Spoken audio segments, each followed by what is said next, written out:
بہت لوگوں سے سنا ہے کہ مرنے کے بعد روح 40 دن تک گھر آتی ہے اور زیادہ رونے سے میت کو عذاب دیا جاتا ہے. بار بار قبر پر جانے سے میت اپنی طرف بلاتی ہے. ان باتوں میں سے کون سی درست ہے؟ ایک بات درست ہے، باقی ساری غلط ہیں. حدیث میں آتا ہے ان المیت لیعذب ببکاء اہلہ علیہ، عربی الفاظ ہیں کہ میت پر عذاب ہوتا ہے اس کے گھر والوں کے رونے کی وجہ سے. اب سوال پیدا ہوتا ہے چیخو پکار کر کے رو وہ رہے ہیں، عذاب اس بیچارے کو کیوں ہو رہا ہے؟ یہ تھوڑی رو رہا ہے. تو علماء نے اس کا جواب دیا ہے کہ اس پر لازم تھا، اس کو پتا تھا کہ جب میرے خاندان میں یہ رواج ہے کہ میں مروں گا تو گریبان پھاڑ پھاڑ کے چیخ چیخ کے پورا محلہ سر پہ اٹھایا جائے گا، تو اس نے اس برائی سے ان کو زندگی میں روکا کیوں نہیں؟ تو گھر کا سربراہ اس برائی کا ذمہ دار ہوتا ہے نا جو گھر میں ہو رہی ہے.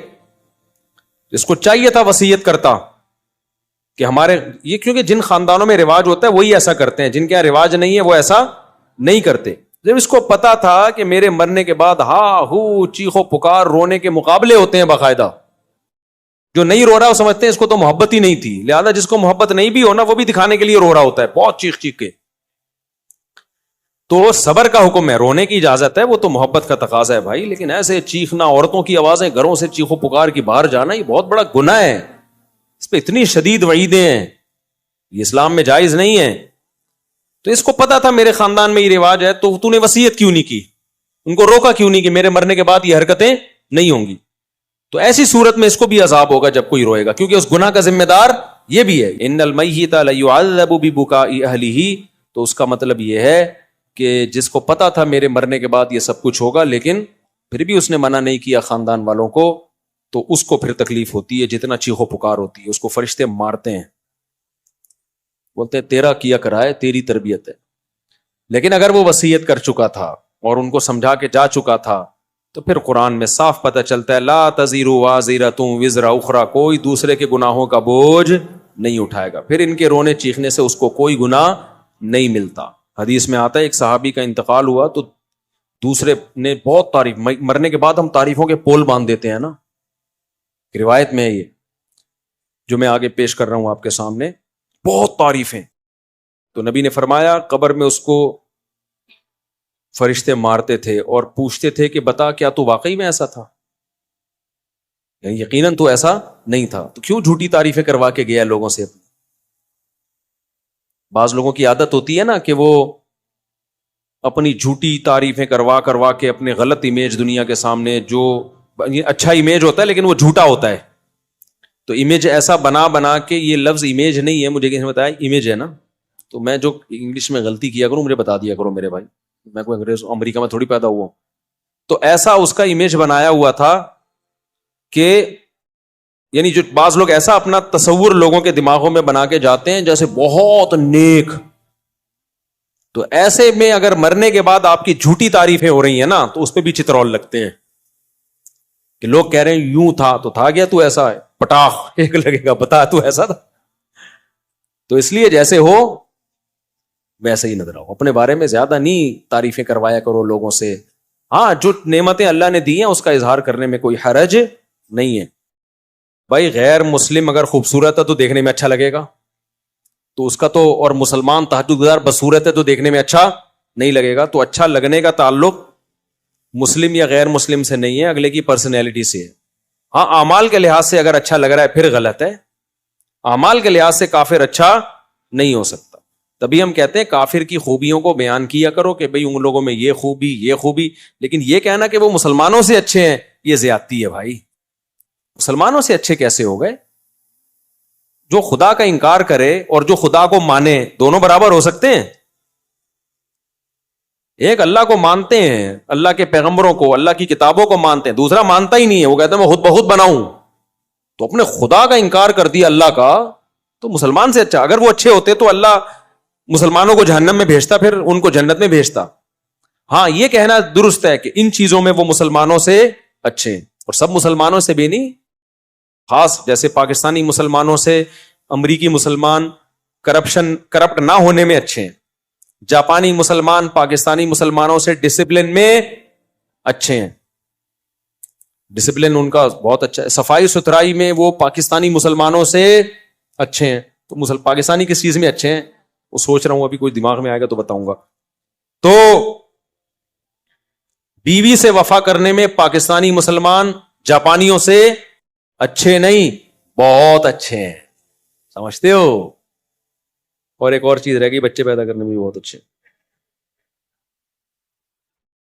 تو چند چیزوں میں تو ہو سکتا ہے، یہ تو کافروں میں بھی تھا نا. نبی صلی اللہ علیہ وسلم نے فرمایا خیارکم فی الجاہلیت خیارکم فی الاسلام. جو زمانے جاہلیت میں کافر اچھے تھے، اسلام میں بھی وہی اچھے ہیں. تو اس سے پتا چلا کافر میں بھی کوئی اچھا ہو سکتا ہے نا. تو یہاں اچھائی سے مراد ہے چند صفات میں اچھائی، غیرت میں، بہادری میں. تو بعض کافر بڑے غیرت مند ہوتے ہیں، بہادر ہوتے ہیں، سخی ہوتے ہیں.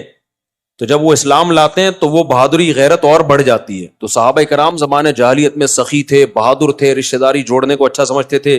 یہی جب مسلمان ہوئے تو یہ وفا کس کے لیے استعمال ہوئی؟ پھر نبی کے لیے. اور جو منافق تھے مدینہ میں، وہ کمبخت اسلام لانے سے پہلے بھی 2 نمبر، اسلام بھی لانے کے بعد بھی 2 نمبر. وہ جدھر دیکھتے تھے نا پلڑا بھاری ہے ادھر کو پلڑ جاتے تھے.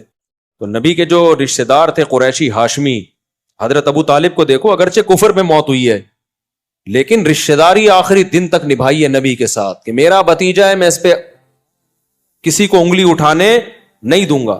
3 سال نبی صلی اللہ علیہ وسلم کو شعب ابی طالب میں آپ کا بائیکاٹ کر کے بند کیا گیا، پتے کھانے پڑے ہیں 3 سال، معاشی بائیکاٹ. ابو طالب نے غیر مسلم ہونے کے باوجود وقت کس کے ساتھ گزارا؟ پیغمبر کے ساتھ.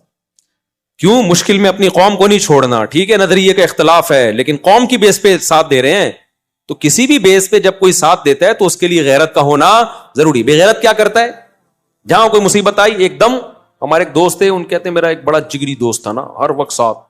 کہنے ایک دن 2-3 لڑکوں نے مجھے گھیر لیا پیٹنے کے لیے نا، کوئی پڈا تھا. کہہ رہے میں نے کہا کوئی بات نہیں، ہم بھی 2 ہیں نا، نمٹ لیں گے، دیکھیں گے. کہہ رہے میں مار کھائے جا رہا ہوں، کوئی رپلائی کہیں سے ہو ہی نہیں رہا. کہہ رہے میں نے اپنا وہ لنگوٹی یار دیکھا تو وہ 3 کلومیٹر پہ نا بھاگا جا رہا ہے. ابے تو یہ تو اس موقع پہ نہیں بنتا یار، یا تو وہ 100 آدمی ہوتے تو یار وہ بھی 2-3 ہیں، تم 2 ہو تو کچھ تو کرو نا، کچھ تو بچاؤ تو گئی اس کو. ایک دم ایسا بھاگا. میں چھوٹا تھا تو میرے ساتھ ایک ہمارے کلاس فیلو اسکول کا لڑکا، ہم دونوں ڈبل سواری پہ آ رہے تھے. آپ کو پتا ہے کراچی میں ڈبل سواری پہ پابندی ہی رہی ہے. اب ہم تو محلے پڑوس میں ہی نکلے، کہیں آگے ٹریفک پولیس والا نا، ہم چھوٹے بچے تھے اس وقت، ایک تو عمر بھی پوری نہیں تھی، وہ بھی انلیگل کام. تو ہم تو ایسے ہی نکلے، گلی محلے میں لوگ نکل جاتے ہیں، غلط ہے نہیں کرنا چاہیے. پولیس والا اب جیسے ہی ٹریفک پولیس والا نا میرے جو پیچھے بیٹھا ہوا تھا وہ چلتی بائک سے اتر کے بھاگ گیا. مجھے آج تک وہ بھاگا ہے، اتنی اسپیڈ سے بھاگا ہے میں اکیلا. تو وہ ٹریفک پولیس والے نے اس کو دیکھ کے اس کو اتنی ہنسی آئی ہے کہ یار یہ کتنا ڈر گیا، بھاگا جا رہا ہے. تو مجھے بھی چھوڑ دیا، بولا جا یار واپس. وہ دن آج تک میں بھولا نہیں ہوں کہ یار تھوڑی سی اسپیڈ تو بھائی پکڑے گا کیا کہ جیل میں تھوڑی ڈال دے گا، تھوڑا سا تم بھی کرے گا، کچھ جرمانہ لگا دے گا، کچھ بھی کرے گا. اتنے بچے پہ تو کیا جرمانہ بھی نہیں لگتا. لیکن مجھے اس کی اسپیڈ دیکھ کے نا جو میرے ساتھ بیٹھا ہوا تھا، میں نے کہا یہ ہے بہادر. بھائی اتنی بھی جلدی نہیں بھاگو، آگے پولیس والا تھوڑا سا آگے آ رہا ہے. میں نے کہا ابھی میں روکوں گا تو وہ اترے گا، پھر دیکھو ہے ہی نہیں بھاگا ہوا جا رہا ہے. تو کافروں میں بھی کچھ غیرت مند ہوتے ہیں، کچھ اچھی صفات ہوتی ہیں، تو وہ صفات بیان کرنے میں حرج نہیں ہے. لیکن جب مقابلہ ہوگا تو بھائی مسلمان کافر سے بہرحال بہتر ہے. اور جو اچھی صفات آپ کو کافروں کی لگ رہی ہوتی ہے نا، ان کی بھی جب ڈیپ میں جاؤ گے تو اس کی بھی گہرائی میں جاؤ گے تو بعض جگہوں پر وہاں بھی مسلمان کا پلڑا بھاری ہوگا. لیکن اس کے لیے الگ قسم کا چشمہ چاہیے، وہ نظر سے دیکھا جائے گا. جو اپنے ماں باپ کے نہیں رہے وہ کیا رہ گئے، ان میں کیا انسانیت ہے. جن کے اباؤں اور اماؤں کا مستقبل اولڈ ہاؤس ہو تو رہ کیا گیا. السلام علیکم. بعد اور میں غلام حیدر ول عبد الواحد، پورا شجرہ نسب لکھا ہوا ہے میرے بھائی. میری درخواست ہے کہ میرا نکاح ہو گیا ہے، نام سے پتہ چل رہا ہے کہ آپ کا نکاح ہو گیا ہے. میرا سسر شادی کرنے کی اجازت نہیں دیتا، وہ کہہ رہا ہے کہ مجھے اپنی بیٹی کی طلاق چاہیے، کسی بھی صورت میں بیٹی کی شادی نہیں کروں گا. آپ اس بارے میں اسلامی طریقے سے کسی بھی صورت میں شادی نہیں کروں گا. اب اس بارے میں اسلامی طریقے سے مشورہ دیں کہ ہمیں کیا کرنا چاہیے. دوسری شادی پر میرے بیانات موجود ہیں، اس کے کیا فضائل ہیں، اس میں کیا مشکلات ہیں، کس کے لیے جائز ہے کس کے لیے ناجائز ہے. میں عمومی بیان کرتا ہوں، کبھی کسی فرد واحد کو میں ترغیب نہیں دیتا کہ تو کر لے.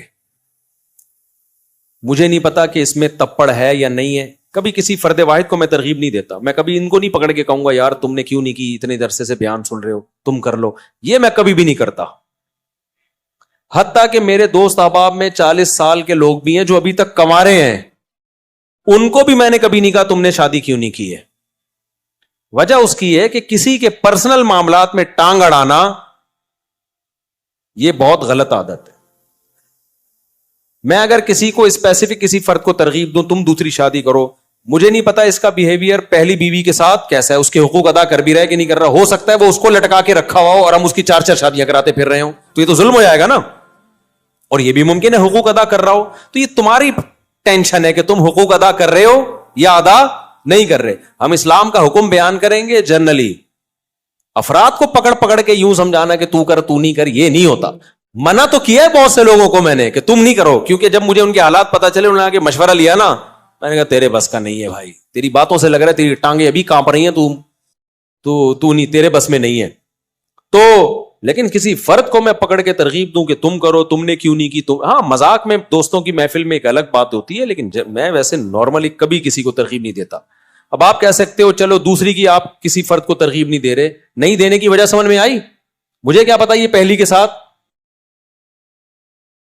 سنجیدہ ہے بھی یا نہیں ہے. ہو سکتا ہے اس کے پاس ظلم کر رہا ہو, وہ گزارا کر رہی ہو اس کے ساتھ مجبوری میں. اب تو مجبوری میں وہ گزارا کر رہی ہے, تم اس کے اوپر ایک اور بھی لے آؤ, ٹھیک ہے نا, اس کو بھی لٹکا کے چھوڑ دو, یہ تو بیڑا غرق ہو جائے گا.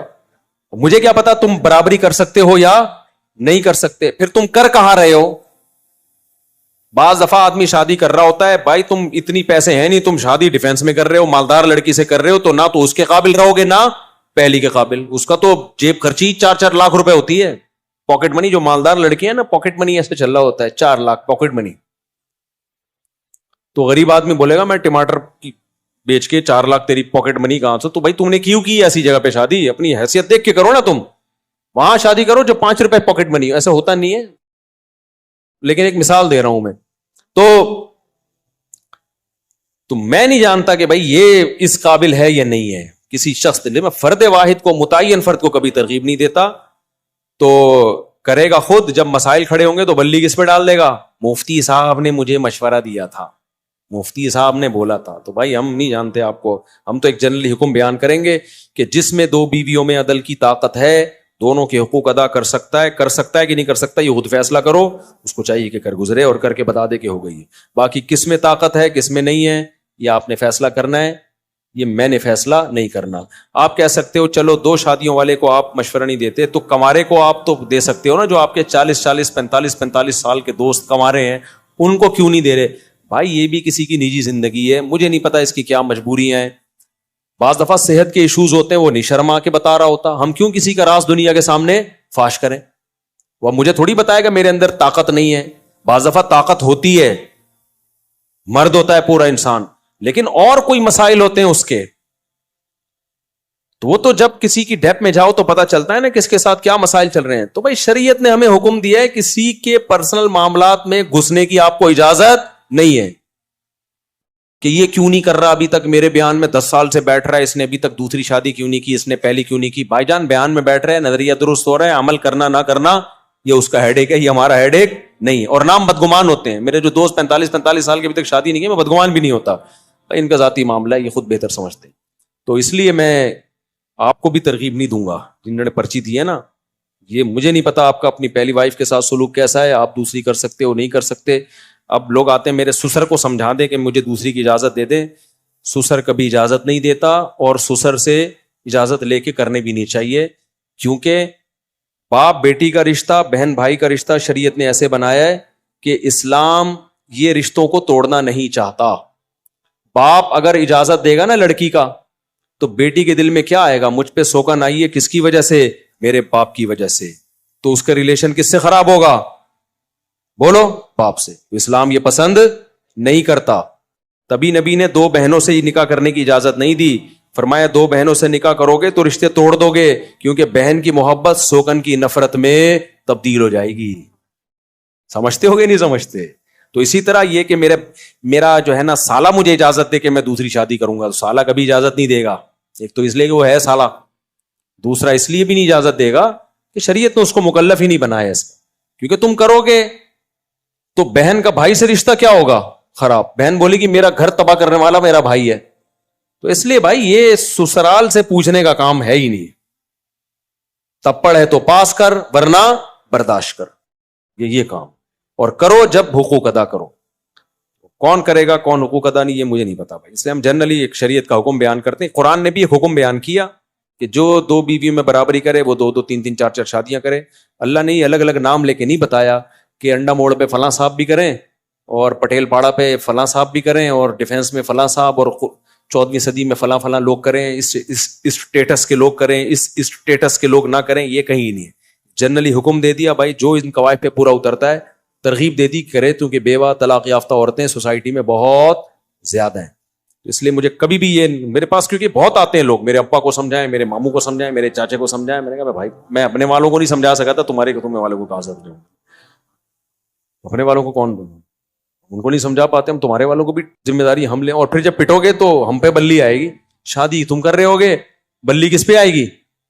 مفتی صاحب نے بولا تھا, مفتی صاحب نے بولا تھا. تو کافی ہو گیا میرا خیال ہے. اور یہاں سے کسی نے کوئی سوال پوچھنا ہو؟ السلام علیکم مفتی صاحب. وعلیکم السلام. میری وائف اوپر ہے, میں آپ سے 2 منٹ بات کرنا چاہتا ہوں اکیلے میں. ابھی کر لیں. میری وائف اوپر, وہ آپ سے ملنا چاہتی ہے, ہم دونوں 2 منٹ لگیں گے سر, 2 منٹ, بہت دن ہو گئے. چلو پھر بیان کے بعد مل لیں. بھائی کو دے دو جلدی سے, بس نمٹاتے ہیں اس کو, ٹائم کم, مقابلہ سخت. صاحب آپ کے کچھ پہلے کے بیانات ہیں کہ جی. آپ نے کہا تھا کہ وہ جب کربلا کا واقعہ ہوا تھا تو پانی بند نہیں ہوا تھا, تو اس پہ بہت سارے کلپ اور حدیثوں کے ریفرنس کیا تھا کہ پانی بند ہوا تھا.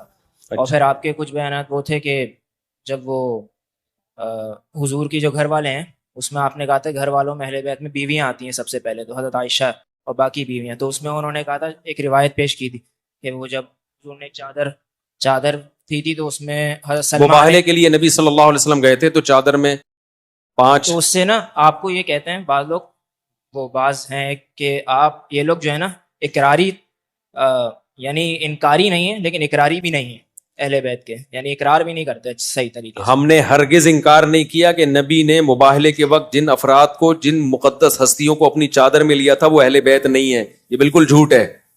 ہم ان کو بھی اہل بیت مانتے ہیں اور نبی کی بیویوں کو بھی اہل بیت مانتے ہیں, کیونکہ سورہ حجاب میں اللہ نے نبی کی بیویوں کو اہل بیت کا لقب دیا ہے. اس سے بڑی دلیل کیا ہوگی؟ باقی کربلا کے واقعات کو میں اس لیے بیان نہیں کر رہا, وہ اس وقت جو شیعہ سنی کا پھڈا پارا چرار میں بھی آپ نے دیکھا ہے, ایک جنگ چھڑ گئی ہے. تو اس وقت شیعہ سنی لڑائی ختم کرنے کی ضرورت ہے. تو ان ٹاپکس پہ جتنا کم بولو گے اتنی لڑائی کم ہوگی, اور جتنے اختلافی مسائل کو, ابھی ہمارا ملک اس کا متحمل نہیں ہے. تو ابھی یہ نہیں ہے کہ آپس میں لڑنا شروع کر دیں, اور یہ تو ملک کا, تو یہ تو بیرونی طاقتیں ہیں جو شیعہ سنی فساد ابھی کروانا شروع کریں گی. تو اس لیے اس جنگ کو ختم کرنی ہے. تو ختم ایسا ہی ہوتی ہے کہ ان ٹاپک پہ, تو اس لیے جو پرانے ہیں نا ان کو پرانا ہی رہنے دیں, ٹھیک ہے. تو باقی کوئی اگر پھر بھی پوچھنا ہے تو تحریری لکھ کے بھیج دیں, تو ہم یہاں سے تحریری جواب بھیج دیں گے. لیکن انٹرنیٹ پہ کوئی بھی چیز جائے گی تو اس میں بڑا خطرہ ہوتا ہے کہ ایک فساد کھڑا ہو جائے گا. عالم کا کام یہ نہیں ہوتا کہ جو آتا ہے بس بولنا شروع کر دے, اس کو دیکھا جائے گا کہ اس کا اثر سوسائٹی پہ کیا پڑے گا, اور ان موضوعات کی ابھی ہمیں ضرورت بھی ہے یا نہیں ہے. اہل بیت سے محبت تو سب کے ایمان کا جزو ہے, اور اہل بیت کے تو ہم زیادہ قائل ہیں بھائی. ہم تو اہل بیت سے محبت کو اپنے ایمان کا جز سمجھتے ہیں. السلام علیکم. وعلیکم السلام. صاحب جب ہم قربانی کرتے ہیں اس کے اندر حقیقہ کر سکتے ہیں؟ مائک کو قریب کرو یار. قربانی جب ہم کرتے ہیں تو اس کے اندر حقیقہ شامل, ہاں عقیقہ بھی کر سکتے ہیں, ایک ہی حصے میں نہیں, ایک ہی گائے میں عقیقے کا حصہ بھی ڈالا جا سکتا ہے اور قربانی کا حصہ بھی ڈالا جا سکتا ہے. یعنی الگ حصہ ہوگا, عقیقے کا الگ ہوگا, قربانی کا الگ ہوگا. اگر کوئی بندہ تشہد کی جگہ فاتحہ یا فاتحہ کے تشہد پڑھ لے سدا صاحب کا کیا, جی ہاں سدا صاحب کرنا پڑے گا اس کو. عمرے کے لیے 3-4 عورتیں جا سکتی ہیں جن کے کوئی محرم نہیں ہو, نہیں جا سکتی. بھائی محرم کا ہونا ضروری ہے, جوان عورت کے لیے محرم کا ہونا ضروری. بوڑھی عورتیں گروپ میں بھی جا سکتی ہیں. اچھا بھائی میں شادی شدہ ہوں, بیوی حاملہ ہے, تو اب میں خواب میں, اچھا نبی صلی اللہ علیہ وسلم نے آ کر مجھے ایک نومولود بچہ پکڑا دیا اور فرمایا اس کی حفاظت کرنا کیونکہ آنے والے ٹائم میں مجدد ہوگا. ہاں میرے بھائی آپ اپنا جو ہے نا تھوڑا سا اس طرح کے خوابات جب آنا ہو آدمی کی کھپڑی آؤٹ ہونا شروع ہو جاتی ہے. میں نے دیکھا, مجھے ابھی کچھ دن پہلے ایک بندہ ملا, پشاور سے آیا ہوں, اور کہنے لگا آپ کے بارے میں مجھے خواب آیا, نبی صلی اللہ علیہ وسلم نے خواب میں آ کے کچھ یہ بتایا کہ یوں کرو آپ کے بارے میں. میں نے کہا السلام علیکم. وعلیکم السلام. سب چیک. اگلا بھائی چلو بھائی. تو مجھے ہمارے ایڈمن نے کہا یار اتنا عظیم خواب سنا رہا ہے, آپ نے لفٹ ہی نہیں کرائی. میں نے کہا بھائی پتہ نہیں سچا سنا رہا ہے جھوٹا سنا رہا ہے, اور اگر خواب سنا بھی رہا ہے تو اس کی تعبیر کیا ہے, یہ اس میں ٹائم لگتا ہے. تو ایسے ہی تھوڑی جو بھی آ کے خواب سنائے اچھا اڑے یار بیان میں لاؤ بھائی. تو میں نے کہا اپنے اعمال درست کر رہو, پھر غلط خواب بھی آئیں تو کوئی فکر کی بات نہیں. اپنے اعمال اگر صحیح نہیں ہے تو جتنے مرضی اچھے خواب آئیں متاثر ہونے کی ضرورت نہیں ہے. اس لیے فوکس عمل کو زیادہ کرو. باقی نبی کا خواب میں آنا بہت بابرکت عمل ہے, لیکن یقینی تو ہو نا. کوئی بھی آ کے بول دے مفتی صاحب میں نے آپ کے بارے میں خواب دیکھا, میں کیسے یقین کر لوں بھائی. بعض دفعہ میں اس بیچارے کی جو پشاور والا ہے اس کو جھوٹا نہیں قرار دے رہا, لیکن میں تو کسی کو پرسنلی جانتا نہیں ہوں نا, تو بھائی ہو سکتا ہے کہ سچ بول رہا ہو سکتا ہے بعض دفعہ کوئی آدمی کسی کا فیور لینے کے لیے, یہ جو جعلی مریدین ہوتے ہیں نا, ان کے جعلی پیر ہوتے ہیں, ان کے مریدین جھوٹے خواب سنا سنا کے نا اپنے پیر کا بڑا قرب حاصل کرتے ہیں. پیر صاحب کہتے ہیں یہ خواب دیکھو, یہ آیا سنا بے میرے بارے میں کیا ہے تیرے کو. تو بھائی میں کسی کو ذاتی طور پہ جانتا نہیں, میں نے یہ نہیں کہا آپ جھوٹ بول رہے ہیں. میں نے کہا بھائی ہو سکتا ہے سچ بول رہے ہو, ماشاءاللہ اگر واقعی دیکھا ہے تو اللہ مبارک کرے, جو اس کی برکتیں ہیں خواب کی ہمیں اللہ دے. اچھا بس اتنا ملا, میں گلے میں چلو نیکسٹ یہ کرے وہ بالکل, ورنہ وہی واقعات ہو جاتے ہیں. ایک مرید نے اپنے پیر صاحب کو کہا کہ پیر صاحب میں نے خواب دیکھا ہے کہ آپ کی انگلیاں شہد میں اور میری انگلیاں پخانے میں. پیر صاحب نے کہا, اب پیر صاحب بھی تھے نا, اگر انسان ہوتے تو بولتے یار کچھ بھی آ سکتا ہے خواب میں, اگر شہد میں انگلیاں ہیں بھی تو میرا عمل اگر ٹھیک ہے تو انگلیاں شہد میں ہونے اس کے بغیر بھی میں ٹھیک ہوں, اگر میرا عمل خراب ہے تو انگلیاں شہد میں ہونے سے میں ٹھیک نہیں ہوں گا. یہ کہہ دیتے جان بچ جاتی. پیر صاحب نے کیا کہا فوراً, دیکھا یہی تو بات ہے, میری انگلیاں شہد میں اور تیری انگلیاں, مجھے اچھا نہیں لگ رہی یہ لفظ زبان سے نکالتے ہوئے, لیکن اس کے بغیر مزہ بھی نہیں آئے گا. تو میری انگلیاں تیری انگلیاں پخانے میں اور میری انگلیاں شہد میں, یہی تو ہے. کہتا ہے آگے خواب کمپلیٹ نہیں ہوا ہے, پورا تو سنے پیر صاحب. سب مرید سن رہے تھے نا, پیر صاحب چوڑے میں ہاں بھائی. کہتے ہیں اینڈ میں دیکھا کہ آپ کی انگلیاں میں چاٹ رہا ہوں, میری انگلیاں آپ چاٹ رہے ہیں. آپ کی انگلیاں میں چاٹ رہا ہوں, میری انگلیاں آپ چاٹ رہے. تو کوئی مجھے اچھا خواب سنا دیتا ہے نا آپ کے بارے میں یہ آیا, میں کہتا ہوں بھائی ماشاء ٹھیک ہے صحیح ہوگا, اللہ تعالیٰ برکت دے, بس اس سے زیادہ میں لفٹ نہیں کراتا. سمجھتے ہو؟ میں کہتا ہوں بھائی اعمال اچھے ہیں, برے خواب آئے پھر